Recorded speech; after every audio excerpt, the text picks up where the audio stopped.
नमस्कार, आदाब, सत श्री अकाल, जय भीम, जोहार। मेरा नाम है नवीन कुमार। भारत की बुनियाद क्या है? सेकुलरिज्म, धर्मनिरपेक्षता। और भूख से ज्यादा सेकुलर चीज क्या हो सकती है? भूख सबको लगती है, हिंदू को, मुसलमान को, सिख को, ईसाई को, बौद्ध को, जैन को, पारसी को, नास्तिकों को। लेकिन आप सब जानते होंगे कि अगर भारत के प्रधानमंत्री नरेंद्र मोदी को सबसे ज्यादा दिक्कत अगर किसी चीज से है तो सेकुलरिज्म से है। यह धुआं उठ रहा है। यह धुआं आपको लग रहा होगा कि चूल्हे का धुआं है, लेकिन दरअसल यह भूख का धुआं है।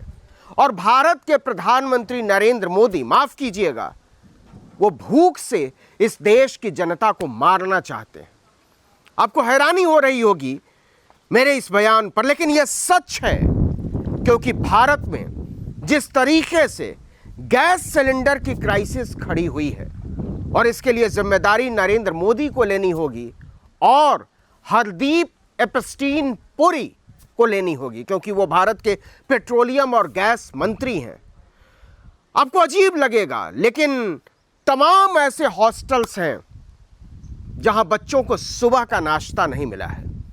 भारत में, पटना में, गया में, जहानाबाद में तमाम हॉस्टल्स में चूल्हे बंद पड़े हुए हैं। क्यों? क्योंकि गैस नहीं मिल रहा है। और कहा यह गया है कि आपको नाश्ता नहीं मिलेगा, केवल खाना मिलेगा, लंच मिलेगा और डिनर मिलेगा। आपको पता ही होगा कि इंडक्शन गैस चूल्हे की जो है वो मारामारी मच गई है, नहीं मिल रहा है। क्यों? क्योंकि नरेंद्र मोदी गैस चूल्हे का इंतजाम नहीं कर पा रहे। तो सवाल है कि इस देश के लोग कितने समय तक खाने के बिना रह सकते हैं, कितने समय तक नाश्ते के बिना रह सकते हैं, कितने समय तक भूखे पेट रह सकते हैं। आपको लग रहा होगा कि इस देश में भरपूर अनाज है, इस देश में भरपूर लोग हैं खाना पकाने वाले, लेकिन पकाएंगे किस बात पर? और सबसे अफसोस की बात है, मैं क्यों कह रहा हूं कि भारत के प्रधानमंत्री को इस बात से कोई फर्क नहीं पड़ रहा है कि वो इस देश की जनता को भूख से मार देना चाहते हैं, क्योंकि नरेंद्र मोदी की रैलियों में कोई कमी नहीं आई है।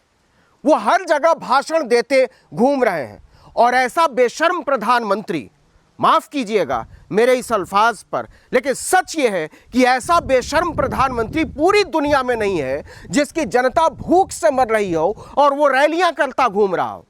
वो बता रहा होगा कि कांग्रेस ने कितना बंटाधार कर दिया, कम्युनिस्ट पार्टियों ने कितना बंटाधार कर दिया, डीएमके ने कितना बंटाधार कर दिया, तमिलनाडु से लेकर केरल तक।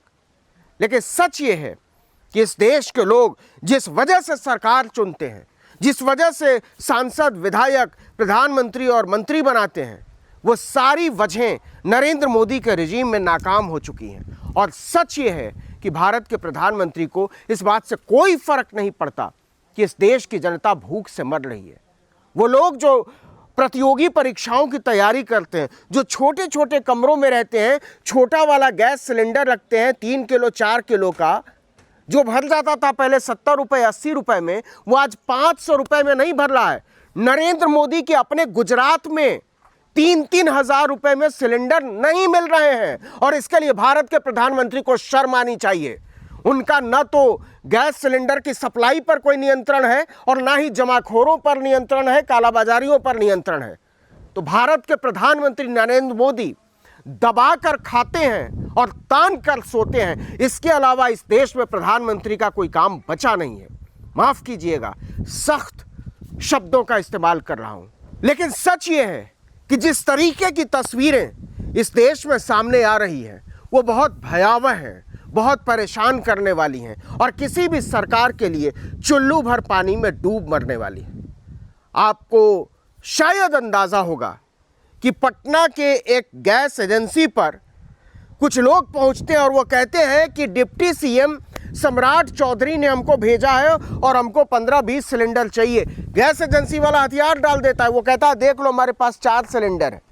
और वो लोग जो सम्राट चौधरी का आदमी बताने का दावा करते थे खुद को, वो 4 सिलेंडर लेकर भाग खड़े होते हैं। ये हालत है भारत के प्रधानमंत्री को। उनको इजराइल जाना याद था, लेकिन 3 महीने से यह चर्चा चल रही थी कि किसी भी समय इजराइल और अमेरिका ईरान पर हमला बोल सकते हैं, मध्य पूर्व में स्थिति खराब हो सकती है। उनको यह ध्यान नहीं था कि भारत में गैस की आपूर्ति कम से कम अगले 6 महीने तक आबाद तरीके से चलती रहे, तेल की किल्लत ना हो, पेट्रोल डीजल की किल्लत ना हो, महंगाई न बढ़े। इसके लिए नरेंद्र मोदी का कोई ध्यान नहीं था। यह बेशर्मी है और यह तभी हो सकता है जब प्रधानमंत्री इस बात के अलावा किसी बात पर ध्यान न देता हो कि उसके रंगीन कपड़े फिट हैं या नहीं, वो अपने जहाज में घूम पा रहा है या नहीं। आपको पता होगा जहाजों में कीमत बढ़ गई है किराए की। नरेंद्र मोदी को कोई फर्क नहीं पड़ता क्योंकि उनका जो 8,500 करोड़ का जहाज है उसमें कोई दिक्कत नहीं हो रही है। यह शर्म की बात है। इस देश के हर नागरिक को भारत के प्रधानमंत्री नरेंद्र मोदी ने शर्मिंदा किया है, परेशान किया है, मजाक उड़ाया है नागरिकता के बोध का। और इसलिए हम कहना चाहते हैं कि जो हो रहा है उधर कुछ तो ध्यान दीजिए नरेंद्र मोदी जी। गया में एक हॉस्टल है, वहां से बिहार विधानसभा के अध्यक्ष आते हैं, प्रेम नाम है उनका, प्रेम कुमार। लेकिन उनके यहां एक कॉलेज है, गया कॉलेज, बच्चियों का हॉस्टल है, लड़कियों का हॉस्टल है गया कॉलेज का। वहां आज जब मैं ये वीडियो बना रहा हूं सुबह का नाश्ता नहीं बना है। चाहे तो नीतीश कुमार इसकी जांच करा लें विधानसभा के अध्यक्ष प्रेम कुमार, और पता कर लें कि नाश्ता क्यों नहीं बन रहा है। क्योंकि सरकारी कॉलेज के सरकारी गर्ल्स हॉस्टल में सिलेंडर नहीं है। यह निजी नागरिकों की, प्राइवेट सिटीजन्स की बात नहीं है। सरकार यह मान चुकी है कि हम नहीं मुहैया करा सकते, आपको या तो भूख से मर जाना होगा और नहीं तो अपने घर चले जाना होगा। ये जो चूल्हा देख रहे हैं आप जलता हुआ, कितने लोग हैं जो इस तरह का चूल्हा अपने घरों में जला सकते हैं? महानगरों में जो फ्लैट सिस्टम बना हुआ है, क्या वहाँ क्या आप इस तरह का चूल्हा जला सकते हैं? वहाँ क्या इस तरह का जंगल हो सकता है? वहाँ क्या इस तरह से लकड़ी आ सकती है? ये परेशानी की बात है। और परेशानी की बात इसलिए है कि हम जो व्यवस्था बना रहे हैं, नागरिकता के बोध की हत्या की गई है। क्या आपने नरेंद्र मोदी को गैस सिलेंडर के लिए लाइन में खड़ा देखा है? क्या आपने पेट्रोलियम एवं गैस मंत्री हरदीप सिंह पुरी को गैस सिलेंडर के लिए लाइन में खड़ा देखा है? बाकी छोड़िए, निशिकांत दुबे को गैस सिलेंडर के लिए लाइन में खड़ा देखा है? नहीं, क्योंकि प्रधानमंत्री नरेंद्र मोदी अपना दायित्व समझते हैं देश के नागरिकों को कतार में खड़ा करके और खुद मौज उड़ाना। आपने सुना होगा कि एक बुजुर्ग की जान चली गई जब वो गैस के लिए कतार में खड़े थे, लेकिन यकीन मानिए प्रधानमंत्री को इससे कोई फर्क नहीं पड़ता।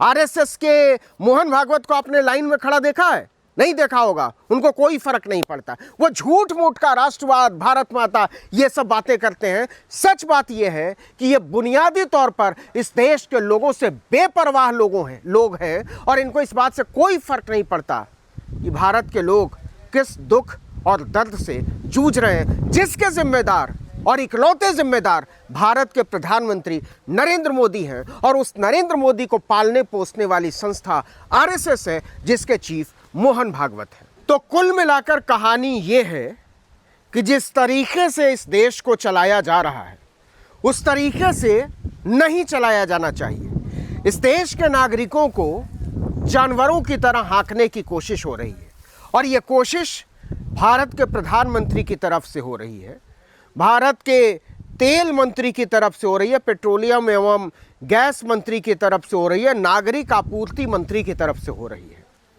कहानी ये है कि इस देश के लोग भूख से मर जाएंगे और अगर इस देश के लोग भूख से मरते हैं क्योंकि उनके पास ईंधन नहीं है, भारत के प्रधानमंत्री को इसकी जिम्मेदारी लेनी पड़ेगी।